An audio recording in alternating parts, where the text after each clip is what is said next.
Бүгін ұлттық спорт ойындары күні. Наурызнама 10 күндігінің 7-ші тәулігі шыныққандар мен ептілердің мерекесі десек те болады. Кей өңір көкпар, аударыспақ, жамбату, жаяу жарыс өткізсе, енді біреулері балуан тас, садақ ату ұйымдастырып жатыр. Ұлттық құрылтайда президент спортты дамытуға аса мән беру керектігін айтқан болатын.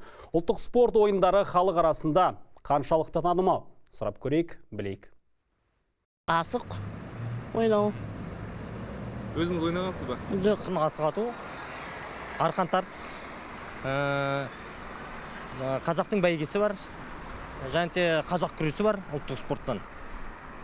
Өте көп. Қазақша күрес білеміз. Сосын нелер аударыспақ, нелер қыз қуу деген. Көкпар, жарыс, тағы 9 құмалақ. Құсбегілік, теңге ілу, жамбату, садақ ату, 9 құмалақ, қазақша күрес. Сосын ресми түрде жорық федерациясы бар ғой. Ол да ұлттық спорт деп таңылды. 7 болды ма? Сосын барып арқан тарту. 9 құмалақ, арқан тарту, асық. Ойнағансыз ба? Барлығын ойнаймын.